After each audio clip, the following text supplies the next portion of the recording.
Hey guys, it's Hans Hobbies, and this is a review of the Axial SCX24. This is a 1/24th scale RC crawler, and as you can see, it's a miniature version of the Axial SCX10 Deadbolt. It's about the same drab olive green. The body is very accurate to the original, the 10th scale Deadbolt body. My first ever solid axle scale crawler was actually a Axial SCX10 Deadbolt, the original lime green one. So the Deadbolt body is pretty special to me, and so I enjoyed the look of this truck a lot. I'm probably gonna be making this look like what my 10th scale one used to look like before I ended up selling it. Uh, don't remember why I sold it. It was very impulsive move, but regrets aside, this truck is very good looking. You can see there's no oil in the shocks. It's very bouncy, but that's a typical trait of a lot of these micro crawlers. There's a lot of droop in the suspension, so that's pretty cool to see. The suspension, aside from being a little bit too loose from not having any damping action, I think is set up pretty good. The cage is plastic like the original Deadbolt. The interior is also designed the same way. Even has the little driver figure on it. You only get the motocross helmet though, unfortunately, so that is something to keep in mind. It doesn't have body clips back here like the 10th scale did. It uses a hinge system, which I'll get into. There's body clips in the front with these nice little rubber grips on it. And the body just hinges up and you see the electronics under here.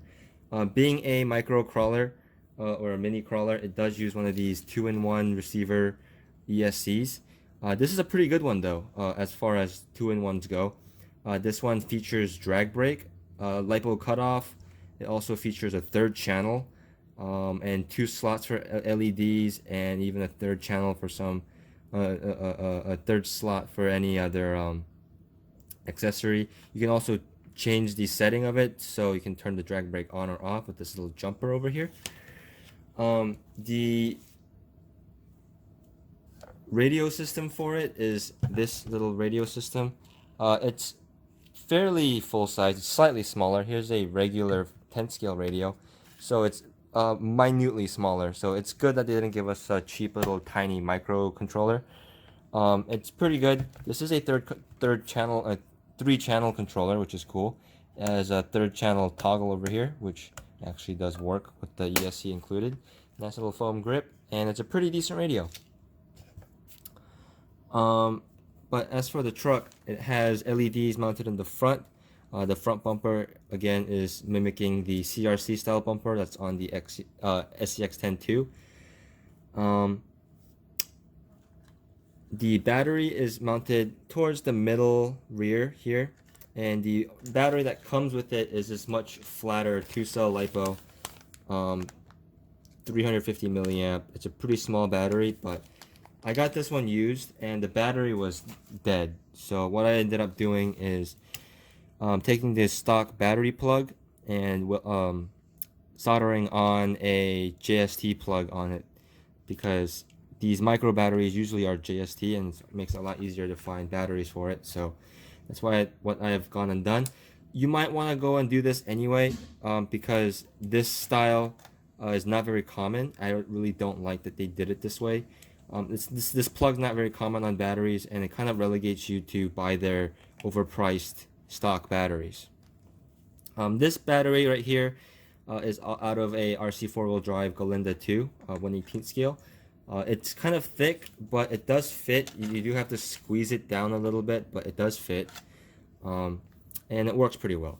The transmission is mounted in the middle, and the servo is mounted on the axle. It's a tiny little servo with a little servo saver, and the transmission goes to plastic drive shafts, into plastic gears, in the axle and the transmission, and the axles are actually pretty interesting.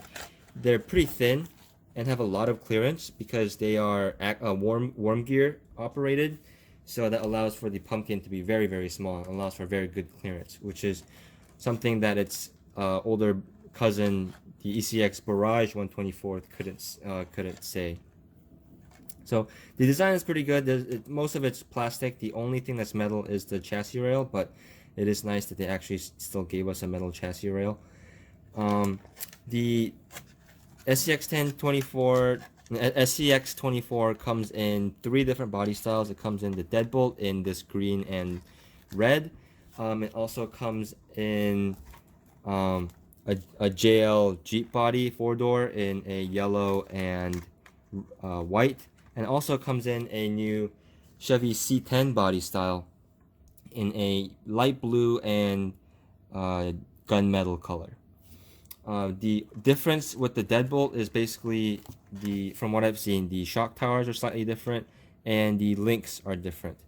The Deadbolt has very short links in the front and very long links in the back, which makes it kind of unique. It also includes extra link sets in here and an extra little drive shaft half. So if you do want to adjust the wheelbase to be like the other trucks, you can do that. But that's enough rambling on the desk. Let's go outside and see how it runs. Even this short grass seems a little tall for it. I think on second thought, I'll do most of my testing inside. So the top speed of it is pretty decent, I think, for a micro crawler. You can see it has enough torque to pop those wheelies like the 10th scale, and I think it's gonna have plenty of wheel speed. Here I just vinyl wrapped the body, so it's a different color, but overall performance is still the same. It's still stock underneath. So, yeah, it's able to climb over stuff on the desk pretty well. It's also light enough not to press down any of the keys, which I think is funny.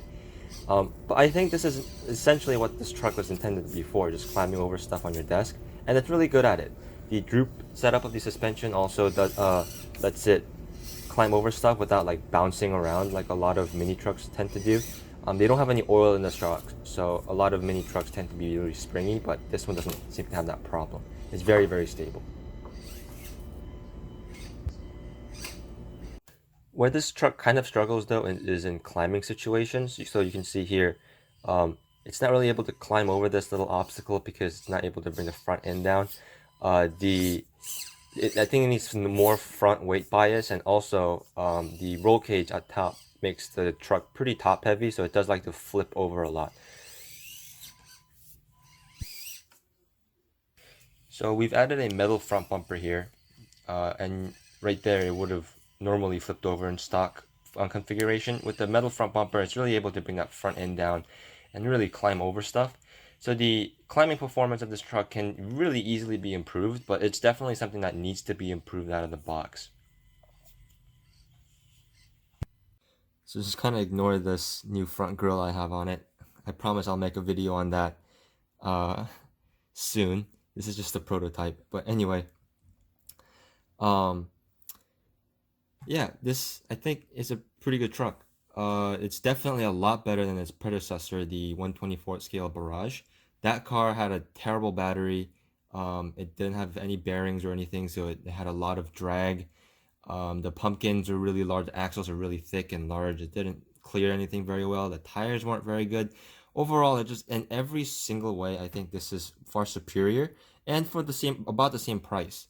That truck came out for like $100. This one's like $120. It's definitely a little bit more expensive, but I think it's worth it. It's also available in a lot more places than the ECX one was, because the ECX was only available in hobby stores, where this is available basically anywhere you can buy an RC car.